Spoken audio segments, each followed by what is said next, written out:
इतिहास याद रखेगा, 26 जने लड़े थे एक अकेला मोदी को हराने के लिए। और इंशाअल्लाह यूपी का सादाब कहता है 400 पार हो रहे हैं। पनौती जो बोल रहा था वो खुद पनौती जो अपने दादा को खा गया, दादी को खा गया, बाप को खा गया, दादी को खा गया, सारी पूरी कांग्रेस पार्टी को खा गया और पनौती उनको कह रहा था। ये इनकी मानसिकता, ये 26 चोर जो किसी की नमस्ते नहीं लेते आज गले मिल रहे हैं। जिस सोनिया गांधी को ये गाली देता है उसकी बीबी को उससे गले मिलना पड़ रहा है, क्यों? चोर की दाढ़ी में तिनका है ना, चोर चोर मुसेरे भाई। उनके पार्टी में सब ईमानदार है, उसके पार्टी में सब ईमानदार है। अरे भैया आजकल ईमानदार का कोई ये नहीं होता है। मेरी बात तो सुनिए, बारात लेके निकल चुके दूल्हा किसे बनाएंगे? दूल्हा जब वक्त आएगा तो बना ही दिया जाएगा। जो राम को लाए हम उनको लाएंगे। देश में विकास की गंगा बह रही है, हम उनको लाएंगे। मोदी दुनिया में फिर से हम भगवा लहराएंगे। जब अपने बच्चों को मार गए हो, जो कह रहा था कि मैं अपने बच्चों की कसम खाता हूं मैं गठबंधन नहीं करूंगा, जो आज थूक के चाट रहा है, तो इससे गंदा सीएम तो बहुत दूर के बाद। क्या नाम है सर? मेरा नाम संजय है सर। कहाँ रहते हैं संजय? मैं दिल्ली में रहता हूँ। अच्छा, दिल्ली में रहते हैं। लेकिन दिल्ली का तो माहौल चुनाव को अगर ध्यान में रखा जाए तो कुछ अजब गजब के तरीके से दिख रहा है, क्या कहेंगे इन सब चीज़ों पर? देखिए, दिल्ली का माहौल एक तरफा है। दिल्ली की में 7 लोकसभा की सीटें हैं। अच्छा। और ये सारी की सारी 7 की लोकसभा सीटें भारतीय जनता पार्टी के पक्ष में जा रही हैं। अच्छा। भारतीय जनता पार्टी ही जीतेगी, इसमें किसी को कोई संदेह नहीं होना चाहिए। अच्छा, आपने कहा कि एक तरफा है, एक तरफा केजरीवाल जी जेल में है इसलिए, या और कोई वजह माना जाए? नहीं, केजरीवाल जी तो 2019 में भी थे, तभी वो 7 सीटों पे अपने उम्मीदवार उन्होंने प्रत्याशी दिए थे, तब भी उनकी जमानत जब्त हुई थी। इस बार भी उनकी जमानत जब्त होगी। तो केजरीवाल जी के तिहाड़ जेल से बाहर रहने से लोकसभा प्रभावित नहीं होती है, या उनका तिहाड़ जेल में रहने से लोकसभा प्रभावित दिल्ली की 7 सीटें नहीं होंगी। केजरीवाल जी तिहाड़ जेल में अपने कर्मों की वजह से है, जो उन्होंने कर्म किए हैं, जो उन्होंने दिल्ली शराब घोटाला किया है। अभी तो ये एक घोटाला आया है, और केजरीवाल सरकार का कोई भी ऐसा विभाग नहीं है जिसमें घोटाला ना हुआ हो, या जो घोटालों की जांच जिन विभागों में होना अभी बाकी रह गई है उनमें भी घोटाले निकलेंगे। दिल्ली की 2.5 करोड़ जनता आश्वस्त है इस चीज़ को लेके। जो आदमी रामलीला मैदान से बड़ी बड़ी बातें करके आया था, सुचिता की बात करके आया था, कहते थे दिल्ली में परिवर्तन करेंगे, दिल्ली की तस्वीर बदल दूंगा, तो जो आए थे दिल्ली की तस्वीर बदलने को, आज उनकी ही तस्वीर तिहाड़ जेल से आती है। वो तो कह रहे हैं आपसी वोट, जेल का जो है बदला वोट से लेंगे, वोट का चोट देकर लेंगे। हाँ, तो इस बार तो भ्रष्टाचारियों को सबक सिखाने के लिए दिल्ली की जनता बैठी है। मैं केजरीवाल जी की आम आदमी पार्टी से एक ही सवाल कर रहा हूँ कि आप दिल्ली वालों की चौखट पर वोट मांगने किस आधार पे जाओगे? एक पौवे के साथ एक पौवा फ्री पिलाने के नाम पे, या दिल्ली में नकली दवाइयाँ सप्लाई होते हुए जो पकड़ी गई हैं उसके नाम पे, या दिल्ली में जो आपने गंदा पानी यमुना जी से सप्लाई किया उसके नाम पे, स्कूल घोटाला उसके नाम पे, दिल्ली जल बोर्ड घोटाला इसके नाम पे? अरे आपको तो शर्म आनी चाहिए।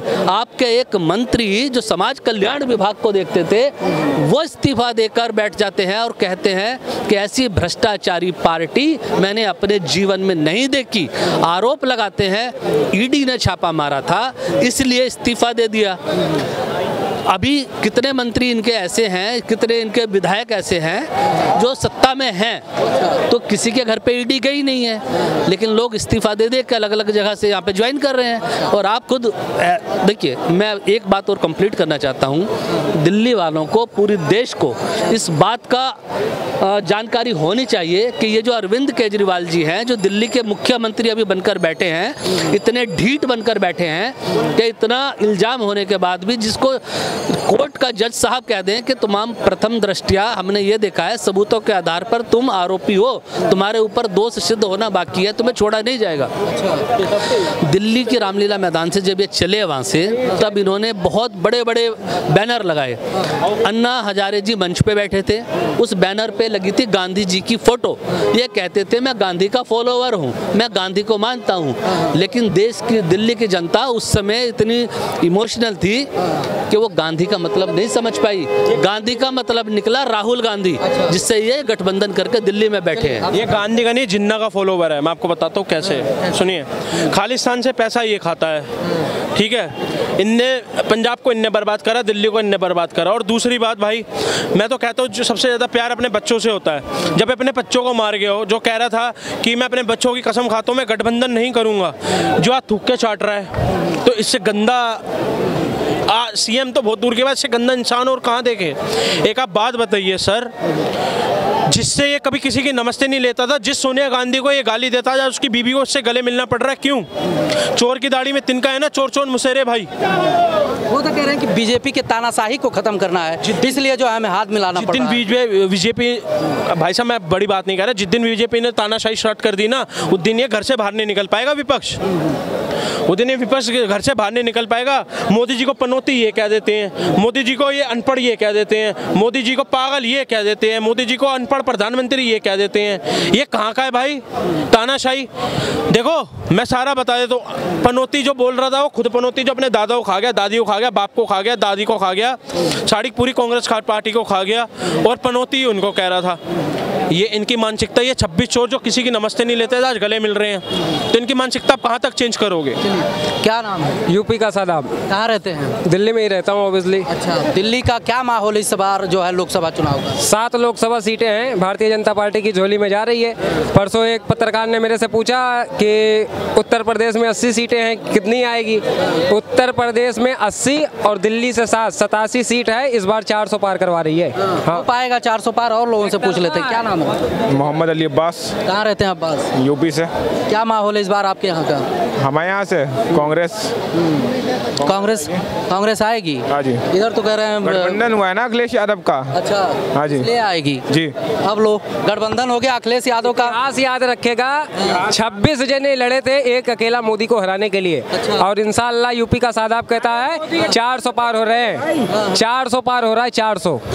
और 11 यूपी का सादाब कहता है सगुन में दिलाएंगे, जिसको 500 वर्षों का राम मंदिर का सपना साकार हुआ है। ये बताइए, अरब अमीरात से कट्टर यहाँ का कोई मुस्लिम हो सकता है? आज अगर सनातन का डंका यहाँ हमारे अयोध्या उत्तर प्रदेश में हो रहा है, तो वहीं विदेशों में अरब अमीरात में हो रहा है। तो ऑब्वियसली विकास धरातल पर दिखाई दे रहे हैं। इस बार इंशाल्लाह 400 पार है।